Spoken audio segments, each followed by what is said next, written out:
요셉은 베냐민이 그들과 함께 있음을 보고 자기의 청지기에 이르되 이 사람들을 집으로 인도해 드리고 짐승을 잡고 준비하라. 이 사람들이 정오에 나와 함께 먹을 것이니라. 청지기가 요셉의 명대로 하여 그 사람들을 요셉의 집으로 인도하니 그 사람들이 요셉의 집으로 인도됨에 두려워하여 이르되 전번에 우리 자루에 들어있던 돈의 일로 우리가 끌려드는도다. 이는 우리를 억류하고 달려들어 우리를 잡아 노예로 삼고 우리의 나귀를 빼앗으려 함이로다 하고 그들이 요셉의 집 청지기에게 가까이 나아가 그 집 문 앞에 이르러 그에게 말하여 이르되 내 주여 우리가 전번에 내려와서 양식을 사가지고 여관에 이르러 자루를 풀어본즉 각 사람의 돈이 전액 그대로 자루 아귀에 있기로 우리가 도로 가져왔고 양식 살 다른 돈도 우리가 가지고 내려왔나이다. 우리의 돈을 우리 자루에 넣은 자는 누구인지 우리가 알지 못하나이다. 그가 이르되 너희는 안심하라. 두려워하지 말라. 너희 하나님 너희 아버지의 하나님이 재물을 너희 자루에 넣어 너희에게 주신 것이니라. 너희 돈은 내가 이미 받았느니라 하고 시므온을 그들에게로 이끌어내고 그들을 요셉의 집으로 인도하고 물을 주어 발을 씻게 하며 그들의 나귀에게 먹이를 주더라. 그들이 거기서 음식을 먹겠다함을 들었으므로 예물을 정돈하고 요셉이 정오에 오기를 기다리더니 요셉이 집으로 오매 그들이 집으로 들어가서 예물을 그에게 드리고 엎드려 절하니 요셉이 그들의 안부를 물으며 이르되 너희 아버지 너희가 말하던 그 노인이 안녕하시냐 아직도 생존해 계시냐. 그들이 대답하되 주의 종 우리 아버지가 평안하시고 지금까지 생존하였나이다 하고 머리를 숙여 절하더라. 요셉이 눈을 들어 자기 어머니의 아들 자기 동생 베냐민을 보고 이르되 너희가 내게 말하던 너희 작은 동생이 이 아이냐. 그가 또 이르되 소자여 하나님이 내게 은혜 베푸시기를 원하노라. 요셉이 아우를 사랑하는 마음이 북받쳐 급히 울 곳을 찾아 안방으로 들어가서 울고 얼굴을 씻고 나와서 그 정을 억제하고 음식을 차리라 하매 그들이 요셉에게 따로 차리고 그 형제들에게 따로 차리고 그와 함께 먹는 애굽 사람들에게도 따로 차리니 애굽 사람은 히브리 사람과 같이 먹으면 부정을 입음이었더라. 그들이 요셉 앞에 한때 그들의 나이에 따라 앉히게 되니 그들이 서로 이상히 여겼더라. 다 같이 읽겠습니다. 요셉이 자기 음식을 그들에게 주되 베냐민에게는 다른 사람보다 5배나 주매 그들이 마시며 요셉과 함께 즐거워하였더라. 아멘. 기도하겠습니다. 하나님, 오늘 이 아침에 이제 회복하는 이 가정을 보게 됩니다. 서로 뿔뿔이 흩어져서 미워하던 식구들이 한 상에 둘러앉아서 먹고 마시고 즐거운 가운데 대화를 합니다. 정말 우리의 삶 가운데 이 평범한 식탁이 없는 그런 가정들이 얼마나 많습니까? 5인 식구가 함께 모여서 밥 한 끼 먹는 게 얼마나 힘든 가정들이 많겠습니까? 또한 하나님과 함께 예배하는 이 식탁의 자리에 하나님과 더불어서 식사를 한번 하는 이 아름다운 예배가 없는 가정이 얼마나 많습니까? 주님, 오늘도 주님께서 우리 가운데 함께하여 주사 이 예배, 이 가정이 회복되게 하여 주시고 오늘도 이 말씀을 통해서 회복의 길을 찾는 우리가 될 수 있도록 주께서 은혜를 허락하여 주시옵소서. 믿사오며 살아계신 예수님 이름 받들어 기도드립니다. 아멘. 네, 우리가 지금까지 창세기를 묵상하면서 너무 중요한 한 가지 사실을 보게 되는데요. 우리가 창세기 1장부터 구속사의 중요한 인물들을 하나하나 묵상을 했거든요. 그런데 그들이 걷는 이 구원의 길을 보면 단 한 명도, 정말 단 한 명도 구원의 여정을 순탄하게 걸은 사람은 아무도 없습니다. 우리는 다 100% 죄인이고 너무너무 연약하기 때문에 구원이 좌절될 만한 위기를 겪거든요. 그런데요, 사람이 구원의 위기를 겪는다고 할 때 그 위기에는 반드시 공통점이 있더라는 겁니다. 그게 뭐냐? 성경에서 그 어떤 사람이라도 가정이 위기를 겪으면 그 사람의 위기도 구원도 위기를 겪고 가정이 회복되면 그 사람의 구원도 회복이 되더라는 겁니다. 그러니까 하나하나 예를 들어보자면 일단 창세기에서 제일 먼저 나오는 구속사의 사람은 아담과 하와인데 그들이 처음 만나던 날 아담이 하와를 향해서 했던 말이 뭡니까? 창세기 2장 23절에서 말하길 이는 내 뼈 중에 뼈요 살 중에 살이라 이렇게 말합니다. 그런데 이 말 뜻이 뭐냐면 하와는 내가 아는 모든 것들 중에서 가장 아름답고 내가 소유한 모든 것들 중에서 가장 소중하다 그 뜻이에요. 이런 식으로 부부 사이가 단단히 연합되어 있을 때, 가정이 건강했을 때 그들의 구원도 건강했다라는 거죠. 그런데 제가 창세기에서 정말 이상하게 생각하는 구절이 뭔지 아십니까?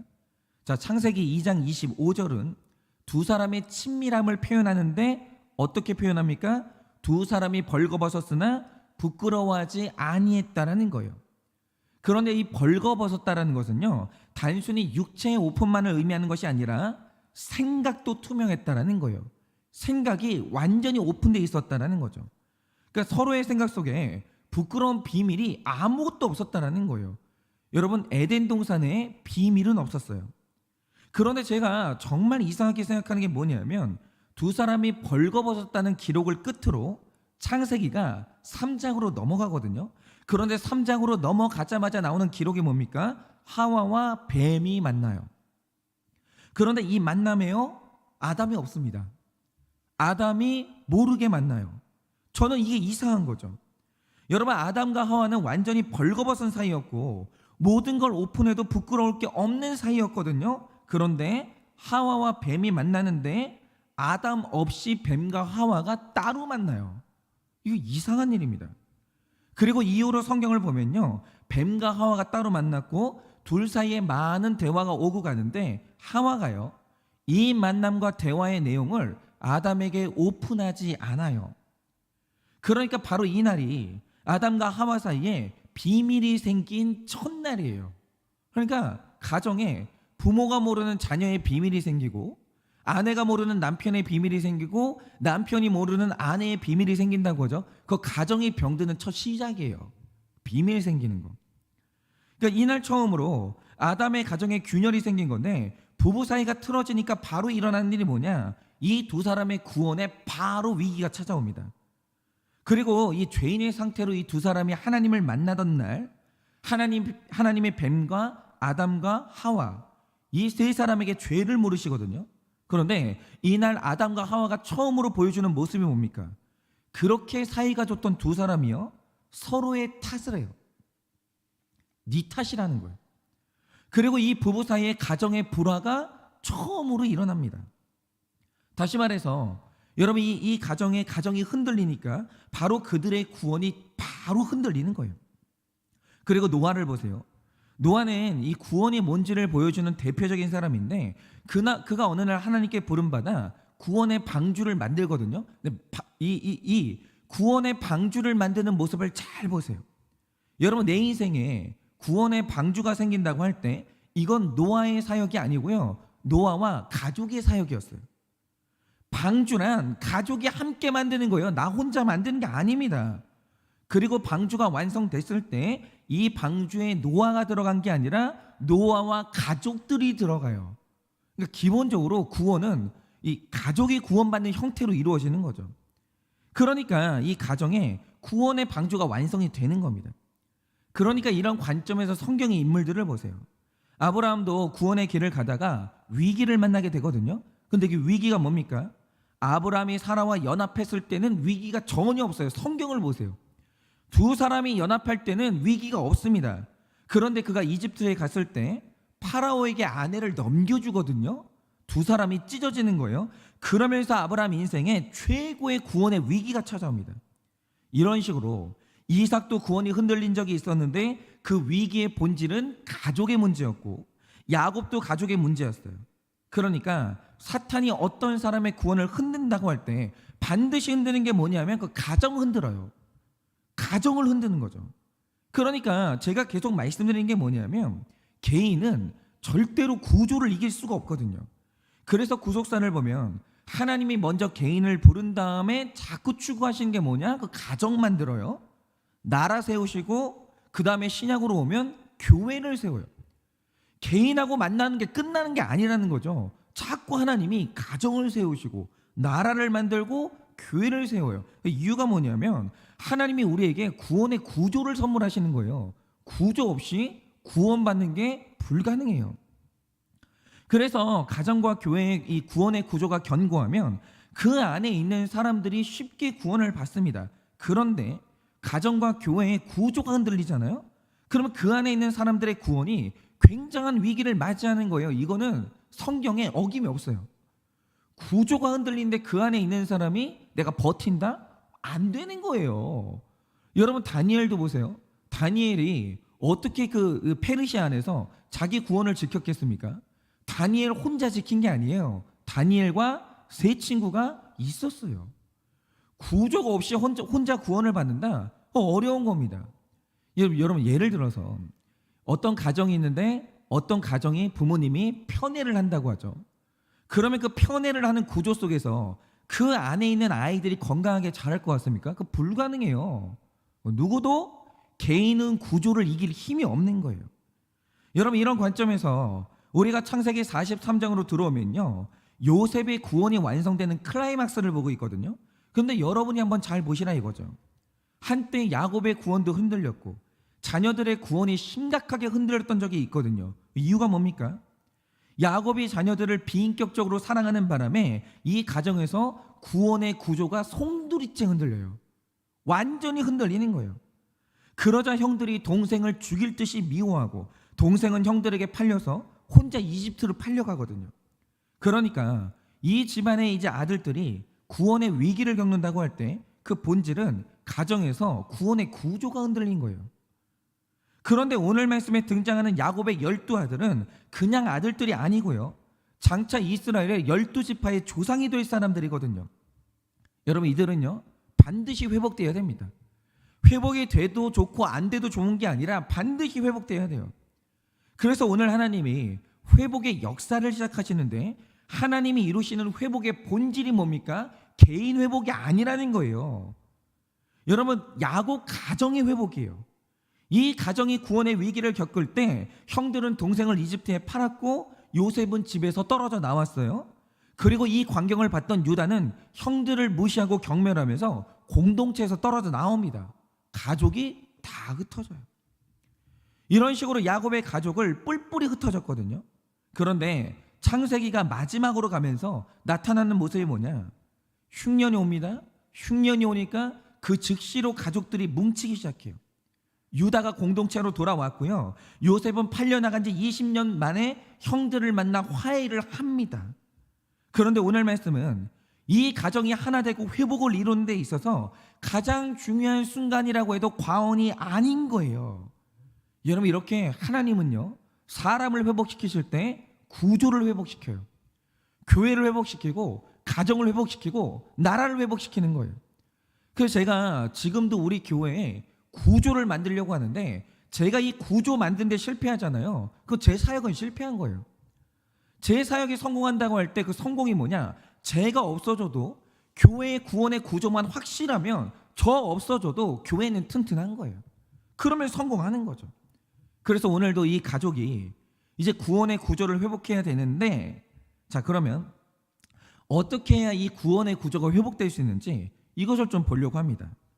자, 제가 먼저 오늘 말씀을 보면 이 말씀에 굉장히 신비한 존재가 하나 눈에 띄는데요. 자, 여러분이 말씀을 보시면 요셉의 형들이 총리가 된 요셉을 만난 이후로 계속해서 두려움에 떨고 있어요. 그런데 두려움에 떠는 이유가 뭡니까? 오늘 이 형들이 이집트에 온 이유는 돈으로 곡식을 사기 위해서 온 것이고, 그래서 요셉을 만나던 날 돈을 주고 곡식을 샀거든요. 그런데 창세기 42장 25절에 어떤 일이 생깁니까? 요셉이 어떤 청지기에게 명하기를 야곱의 형제들에게 필요한 곡물을 자루에 채워주는데, 중요한 건 곡식만 채워주는 게 아니라 그들에게 받았던 돈을 도로 넣어줘라, 돌려줘라 이럽니다. 그런데 요셉의 형들이요 돈을 돌려줬는지를 몰라요. 그래서 돈이 든 자루를 그대로 들고 왔는데 집에 와서 풀어보니까 곡식도 있는데 냈던 돈이 그대로 있는 거예요. 그래서 이후에 형들은 요셉이 이 곡식을 도둑질했다고 생각할까봐 굉장히 두려움에 떨었습니다. 왜 우리는 분명히 돈을 냈는데 왜 돈이 그대로 있는가? 왜 이렇게 됐는가? 해석이 안 되는 거예요. 그래서 오늘 말씀 16절에서 22절을 보면 형들이 화해를 위해서 요셉의 집에 초대를 받았는데 그 마음속에 두려움이 가득한 거예요. 요셉이 또 우리를 비난할 것 같은 거예요. 그러니까 형들이 이 요셉의 초대를 어떻게 해석합니까? 18절을 보면 이렇게 말합니다. 전번에 자루에 있던 돈의 일로 우리가 끌려드는도다. 이는 우리를 억류하고 달려들어 우리를 잡아 노예로 삼고 우리의 나귀를 빼앗으려 함이로다. 이렇게 해석해요. 여러분, 지금 요셉은요 화해하려고 잔치하는 거거든요. 근데 형들은 뭐라고 해석하냐? 이 사람이 지금 우리를 잡아가는도다, 우리의 모든 것을 빼앗으려고 하는도다, 이렇게 해석하는 거예요. 여러분, 이러면요 핀트가 안 맞는 거예요. 아내는 화해를 하자고 여보 우리 대화 좀 해라고 하는데 남편은 그걸 어떻게 해석하느냐? 여보 우리 한번 싸워보자, 이런 식으로 해석하는 거예요. 여러분, 이러면요 화해가 안 되는 거예요. 그러니까 지금 형들은 왜 우리 자루에 돈이 그대로 들어있는지 이걸 해석도 못하고 있고, 이게 해석이 안 되니까 요셉이 화해를 위해서 잔치에 초대를 해도 이걸 결박의 사건으로 해석을 하는 거예요. 이래서는 화해가 안 됩니다. 그러니 이 만남이 어떻게 기쁨이 될 수 있겠으며 이런 상태에서 무슨 화해를 하겠습니까? 그런데 오늘 말씀에서 굉장히 신비한 존재가 등장합니다. 그게 누구냐? 그게 16절에 나오는 이 집의 청지기인데요, 이 청지기를 보면요 요셉의 집에서 일어나는 모든 일들을 알고 있어요. 요셉을 너무 잘 알아요. 다시 말해 요셉이 형들의 자루에 돈을 다시 넣어줄 때 이걸 실행했던 사람이 누구냐? 오늘 말씀에 나오는 청지기고, 그는 요셉이 무슨 의도를 가지고 이런 행동을 했는지 전부 다 알아요. 요셉을 알아요. 그래서 이 돈 때문에 형들이 두려움에 떨고 있을 때 23절을 보면 이 청지기가 나서서 요셉의 마음을 해석해줘요. 근데 뭐라고 해석합니까? 이렇게 기록하고 있습니다. 그가 이르되 너희는 안심하라, 두려워하지 말라. 너희 하나님 너희 아버지 하나님이 너희 재물을 너희 자루에 넣어서 너희에게 주신 것이니라. 너희 돈은 내가 이미 받았느니라, 이럽니다. 완벽히 해석해 주는 거예요. 그런데 보세요, 이 사람은 지금 이 집의 종일 뿐이에요, 청지기.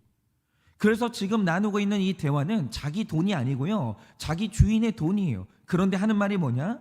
이 돈은 하나님이 너희에게 주신 돈이고 나는 이 돈을 이미 받았다라는 거예요. 그런데 여러분, 만약 이게 청지기 마음대로 하는 말이면 이거는 직권남용이에요. 아니 왜 주인의 돈을 가지고 지가 줬다 맞다 누구 마음대로 이런 식으로 말을 해요. 그런데 청지기가 이 돈은 하나님이 주신 돈이야, 두려워하지 않아도 돼, 이렇게 말할 수 있는 이유가 뭐냐면 그는 자기 주인의 마음을 정확히 아는 거예요. 완벽히 해석하는 거예요. 그러니까 요셉의 행동을 해석하지 못해서 두려워하는 형제들에게 요셉의 의도를 정확히 해석해서 그 마음의 두려움을 해결해 주는 거예요. 이 중재자가 나타나는 거죠. 저는요 이게 굉장히 중요하다고 생각합니다. 무릇 어느 가정이나 문제라는 게 생기는데 이 문제의 본질이 뭡니까? 부모는요 자녀의 행동이 해석이 안 돼요. 얘가 왜 이럴까? 도대체 나한테 왜 이럴까? 왜 이런 말을 하고 이런 행동을 하는 걸까? 이게요 해석이 안 되는 날부터 가정 불안은 생기는 거예요. 예를 들어서 자녀가 문을 쾅 닫고 들어가는데 이게 지금 부모를 무시하는 건지 혼자 있고 싶다는 뜻인지, 아니면 자기는 조심스럽게 문을 닫았는데 바람 때문에 쾅 닫힌 건지, 엄마 지금 내가 외로우니까 저 좀 알아주세요 이러는 건지 해석이 안 되는 거예요. 그냥 단순히 행동 하나를 했는데 저 행동의 뜻이 뭔지 부모는 해석이 안 되는 날이 와요. 그리고 부부관계는 더하죠. 남자들이 밖에 있다가 들어오면 대부분의 아내들은 그 남편이 굉장히 반갑거든요. 그리고 남편과 식사 자리에 앉아서 하루 동안 있었던 일들을 대화를 하고 싶은데 갑자기 남편이 들어오더니 하는 행동이 뭐냐? 말도 한마디 섞지 않고 방 안으로 들어가 버리는 거예요. 그리고 나오지를 않아요. 그러면 아내들은요 이거 해석이 안 되는 거예요. 저게 내가 싫다는 건지, 고민이 있으니까 건드리지 말라는 건지, 혹시 고민이 있으면 나랑 대화로 풀면 될 텐데 왜 입을 닫고 혼자 들어가 버리는 건지 아내들은 남편이요 해석이 안 돼요. 그게 문제의 시작이에요. 그리고 남자들은요 진짜 여자가 해석이 안 됩니다. 여러분, 남자가 보는 여자가 어떤지 아십니까? 그냥 남자 입장에서 여자는요 조울증 환자예요. 어떨 때는 마치 소녀처럼 막 까르르 까르르 하면서 그렇게 기분 좋다고 웃어요. 아무것도 아닌 드라마인데 그거 보면서 막 깔깔대면서 웃는 거예요. 그리고 그렇게 말이 많아요. 그러면서 어느 날은 내 옆에 딱 붙어가지고 그렇게 친밀하게 대해주는데 어느 날은 갑자기 이유를 모르겠어요. 얼음처럼 쌩 하더니 말도 안 되는 일들로 짜증을 내는 거예요. 분명히 어제 아침에는 상냥한 소녀였거든요. 저녁이 되니까 헐크로 변해 있는 거예요. 그런데 남자들은요, 여성들이 보여주는 이 변화무쌍한 감정의 변화 있잖아요. 이게 해석이 안 돼요. 이유가 뭔가? 아침만 해도 자기 이러더니 갑자기 저녁이 되니까 인간아 이러는 거예요. 뭐냐 이거죠. 해석이 안 되는 거예요. 그래서 여자들은요, 주로 남자들한테 거절감을 느끼고 남자들은 여자들한테 무시당하는 느낌을 받는 거예요. 나를 가지고 노나? 왜 저러나? 그러니까 이런 생각이 들게 하면서 무시당한다는 느낌을 주는 거죠. 여러분, 이렇게 가정이라는 것은요, 해석되지 않는 말과 행동들이 수없이 일어나는 공간이에요. 수도 없어요. 해석이 안 되는 거예요. 그런데 이때 서로의 말과 행동에 대해서 정확한 해석이 일어나고 그게 이해되어지면요, 아, 당신이 그래서 그랬구나. 우리 애가 그래서 그랬구나. 우리 부모님이 그래서 그랬구나. 여러분, 이게 이해가 되어지잖아요. 가정 문제는 해결이 되는 거예요. 해석만 돼도, 그러니까 이런 거죠. 자녀가 어떤 행동을 했는데 그게 싸가지가 없는 것처럼 보이는 거예요. 문제가 일어나는 거죠. 근데 부모님들이요, 애의 행동이 이해가 될 때가 있어요. 아, 내 잘못이었구나. 그래서 얘가 그때 그랬구나. 그런 부모님들이요, 해결이 되는 거예요. 미안하다. 엄마 아빠가 잘못했다. 몰랐다. 이러면 되는 거예요. 그런데 가정에서 감정의 골이 깊어지고 서로 간에 벽이 생긴다고 할 때 그 원인이 뭐냐면 해석이 안 되는 거예요. 상대의 행동에 대해서 해석이 잘못되니까 오해가 생기고 자녀들은 부모가 두려운 거예요. 그런데 중요한 건 이 오해를 가족끼리 풀 수 있냐? 그건 불가능에 가까워요. 왜냐하면 가족이 세상에서 가장 친밀한 존재가 맞지만 동시에 서로에게 감정을 주고받는 당사자들이거든요. 그러니까 아내가 남편한테 어떤 상처를 준다고 할 때 남편은 상처를 받는 당사자예요. 자녀도 당사자고 그리고 남편도 당사자예요. 그래서 서로 간에 한번 상처가 생기고 오해가 생기면요, 서로의 자존심에 상처가 생기고 미움도 생기기 때문에 객관적인 대화나 해석이 거의 불가능해져요. 그래서 우리 삶에 반드시 있어야 되는 존재가 누구냐? 요셉과 형제들 사이에 서서 서로의 의도를 해석해줬던 이 청지기처럼 남편의 말과 행동을 해석해주고 아내의 말과 행동을 해석해주는, 그리고 사랑하는 우리 자녀가 왜 갑자기 이렇게 변했으며 저런 말을 하는 이유가 뭔지 그걸 해석해주면서 너희는 안심하지 말라, 두려워하지 말라, 이렇게 하면 돼 라고 말해주고 해석해주고 처방해주는 청지기가 우리 삶에 반드시 필요해요. 그러니까 이 청지기가 있는 구조가 뭐냐? 이게 건강한 구조인 거예요. 그래서 우리는 공동체가 필요한 거예요. 우리 가족끼리 행복할 수 있다? 그게 아닌 거예요. 여러분, 우리는 묻고 대답을 얻을 수 있는 이 청지기가 있는 공동체가 있어야 되는 거예요. 언제든지 물을 곳이 있는 사람, 언제든지 처방을 받을 수 있는 사람이 있는 사람, 이 구조가 건강한 구조라는 거죠. 예를 들면 이런 겁니다. 여러분, 우리가 목장을 하다 보면 자녀 이야기가 많이 나오거든요. 그런데 가끔 보면 우리 자녀들이요, 이 부모님들한테 모진 말을 할 때가 있습니다. 예를 들어서 나는 아빠가 내 아빠인 게 너무 싫어, 뭐 이런다든지, 나는 이 집이 지옥 같아, 뭐 이런 식으로 진짜 싸가지가 없고 모진 말을 할 때가 있거든요. 그런데 우리 자녀가 왜 이런 말을 하는지 그 의도를 부모님들이 객관적으로 냉정하게 파악할 수 있냐고 하면 그게 너무 어려워요. 여러분, 제가 지금 가정사역하고 있지만 제가 제 딸을 객관적으로 볼 수 있을 것 같습니까? 저는 제 딸을 못 봐요. 내가 남의 자녀는 객관적으로 볼 수 있는데 내 자녀는 객관적으로 보는 게 불가능에 가까워요. 일단 의도가 뭐가 됐든지 간에 내 자녀의 입에서 이런 말을 들으면요, 부모님들이 굉장히 충격받고요, 상처를 받아요. 멘탈이 흔들려요. 그러면 객관적인 해석이 안 되는 거예요. 그런데 신기한 게 뭐냐? 이걸 목장에 가지고 와서 어떤 얘기든지 할 수 있는 그런 교회 공동체가 있다는 거죠. 집사님, 한번 좀 들어보세요. 우리 자녀가 이런 일을 했어요. 근데 그게 영역이 없는 거예요. 뭐든지 말할 수 있는 거예요. 그래서 이 목원들한테 쭉 얘기를 해주면 3장의 목원들은요, 그 행동과 의미를 알겠는 거예요. 아유, 집사님, 그거 그 뜻 아니에요. 그거 엄마 싫다는 뜻 아니고요, 아빠 싫다는 뜻이 아니에요. 예를 들어서 어떤 아이가 부모에게 모진 말을 했다고 하죠. 그러면 그것 자체가 굉장히 긍정적인 거예요. 왜냐? 일단 아이들이 생각할 때 우리 부모는 벽이다, 일단 대화가 안 통한다, 그래서 부모에 대해서 절망한 애들이 있거든요. 그럼 걔들은요, 이제 말을 안 해요. 입을 닫아요. 제일 절망적인 건 애들이 모진 말을 하는 게 아니에요. 그건 좋은 사인이에요. 진짜 절망적인 게 뭔지 아십니까? 애들이 말을 안 하는 거예요. 거기까지 갔잖아요. 굉장히 절망스러운 거예요. 그런데 어떤 아이가 입을 열어서 부모에게 모진 말을 한다, 아직은 부모가 편하다는 뜻이고, 미숙한 아이가 엄마 아빠에게 사랑받고 싶다는 표현을 이런 식으로 하는 거예요. 이런 식으로. 근데 그거를 부모가 어떻게 해석해요? 아니, 나에게 싸가지 없는 말을 했던 당사자인데 나는 상처를 받았는데 그거 어떻게 해석해요? 그러면 그 문제를 가지고 공동체로 와야 되는 거예요. 그 공동체는요, 객관적으로 해석해주고 처방을 주는 거예요. 집사님, 그거 애가 부모님 싫다는 말 아니에요. 서운한 게 있다는 뜻이에요. 이런 식으로 해석을 해주는 거죠.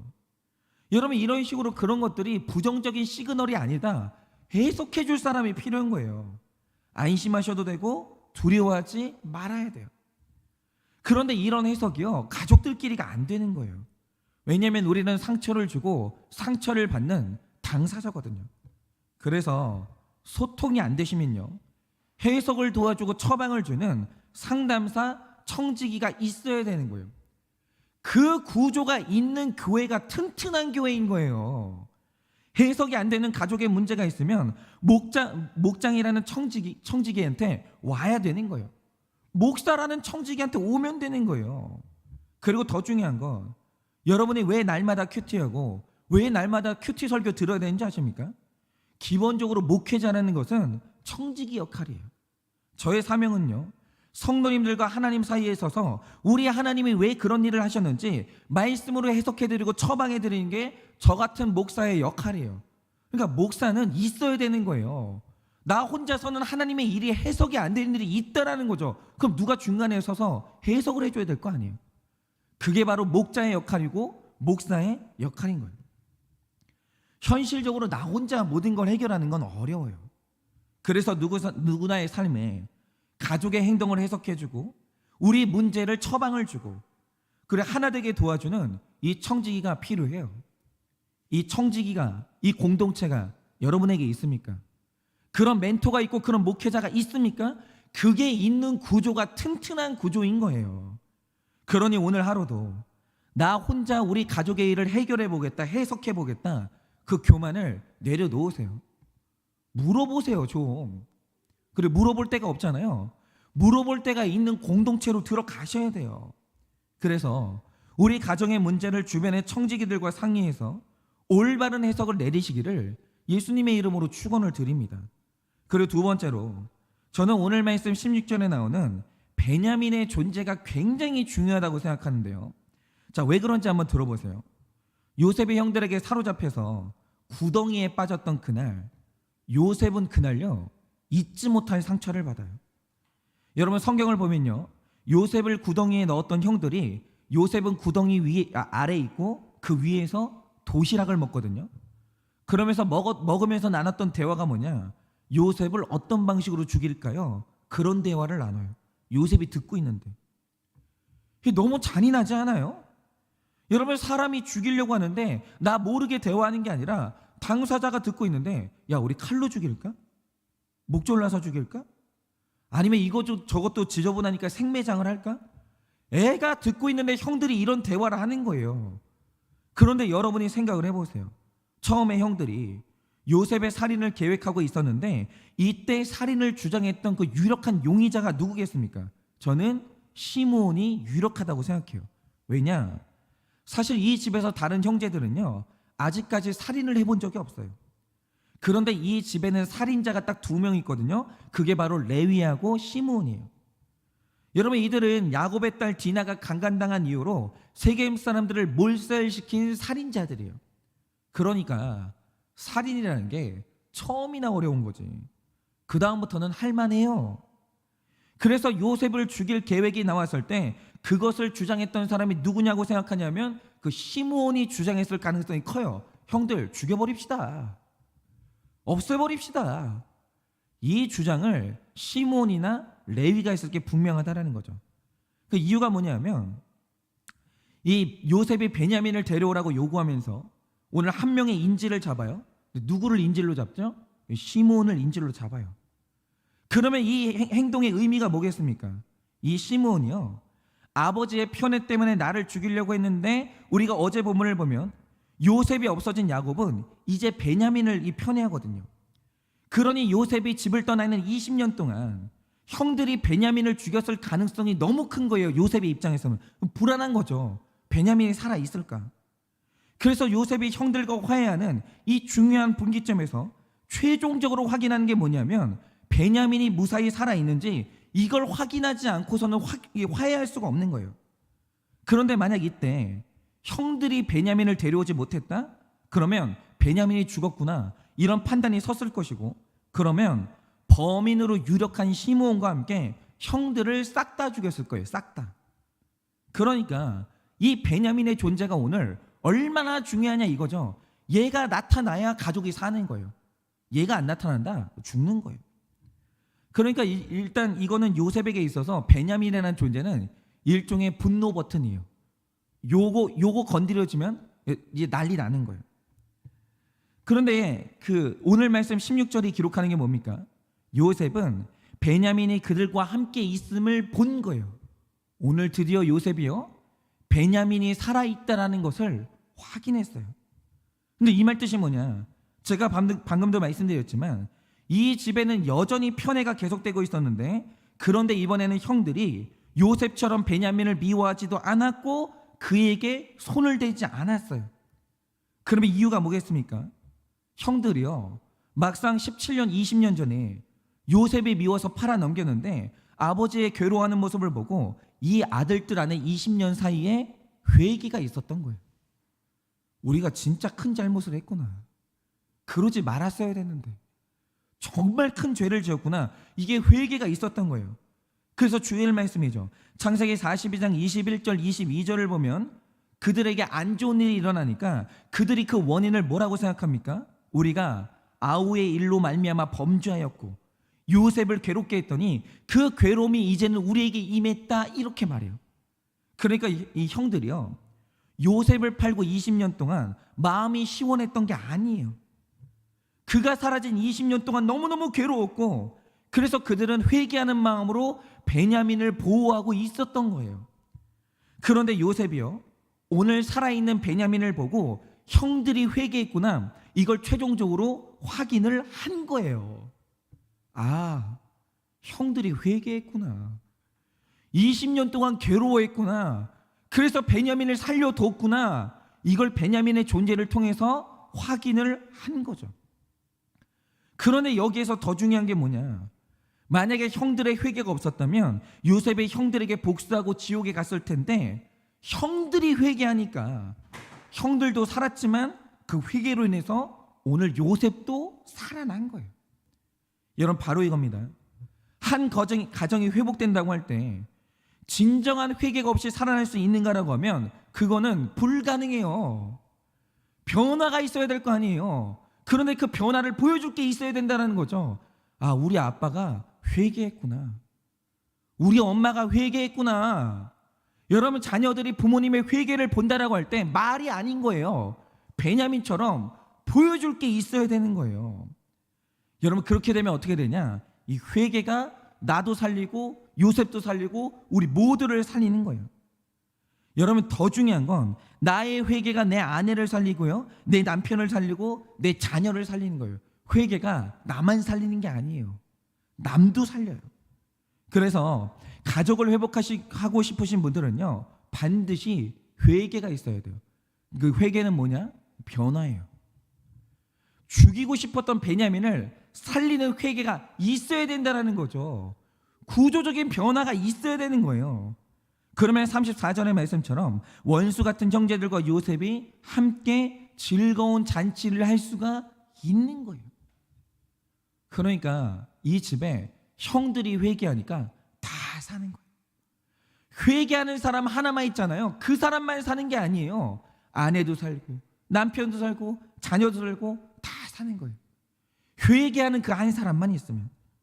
여러분, 이것이 바로 회복인 거예요. 회개하는 그 한 사람 때문에 다 같이 사는 것. 그러니 오늘 우리가 이 신실한 청지기를 통해서 내 가족의 일들을 해석받고, 그리고 내 가정 안에서 회개로 말미암아 우리 모두가 살기를 원합니다. 그래서 이 두 가지 여러분 혼자 하려고 하지 마시고 청지기에게 찾아가시고, 그리고 만약에 이 처방을 받았으면 그 처방대로 정확히 회개해서 무너졌던 가정이 회복되는 그 역사가 일어나시기를 예수님의 이름으로 축원합니다. 이 시간에 우리 다 같이 기도할 텐데요. 우리 가정의 각 가정에 회복해야 될 일들이 없는 가정이 어디 있겠습니까? 모든 가정에다 회복해야 될 일이 있어요. 여러분, 혼자 고민하지 마세요. 혼자 고민하는 구조 있죠? 그거 병들어 있는 구조예요. 왜 혼자 고민합니까? 여러분, 내 자녀의 문제를 오픈하면 망신스러워서 혼자 고민합니까? 그게 병들어 있는 구조인 거예요. 그 고립된 구조가 병든 구조인 겁니다. 여러분, 청지기한테 찾아가세요. 물어보세요. 해석 받으시고 그 다음에 처방 받으시기 바랍니다. 그리고 처방 받았으면 그대로 적용하면서 회개하세요. 그때 하나님께서 여러분의 가정을 회복시키실 것입니다. 그러니 오늘도 기도하실 때 청지기를 나에게 보내달라고 기도하시고, 청지기에게 묻고 오픈할 수 있는 용기를 달라고 기도하시고, 처방을 받거든 적용하고 회개할 수 있는 용기를 달라고, 그래서 우리 가정의 회복을 달라고 그렇게 기도하시기를 바라겠습니다. 제가 기도하겠습니다. 하나님, 오늘도 각 가정들마다 해석되어지지 않고 회복되어지고 있지 않는 수많은 가정의 문제를 앓고 있는 많은 가정들이 있습니다. 하나님, 이 가정들이 어떻게 하면 회복될 수 있겠습니까? 어떻게 해야 우리 가정이 화해하면서 오늘 요셉의 가정처럼 즐거움으로 잔치할 수 있겠습니까? 주님, 간절히 소원하오니 이제는 우리가 나 혼자 비밀에 감추면서 우리 가정의 문제를 나 혼자 해결하는 것이 아니라 공동체가 있는, 청지기가 있는 공동체에 묻기를 원합니다. 그리고 그 청지기가 해석해주고, 또한 그 청지기가 나에게 처방을 줄 때 그대로 적용하면서 해석하여서 우리 가정이 회복되는 놀라운 역사가 각 가정마다 있게 하여 주시옵소서. 구조가 바뀌게 하여 주시고 온전히 하나님께서 주시는 은혜를 받아 누리는 우리가 될 수 있도록 주님께서 함께하여 주시옵소서. 지금은 우리 주 예수 그리스도의 은혜와 하나님 아버지의 그 크신 사랑과 성령님의 위로하시고 교통하여 주시는 그 역사하심이 내 삶에 주님께서 선물해 주시는 청지기를 통하여 삶이 해석되고, 또 그 해석대로 적용하고 회개하여서 우리의 가정이 회복되기를 원하는 우리 모든 성도님들의 머리 위에 지금으로부터 영원 무궁토록 함께 있을지어다. 아멘.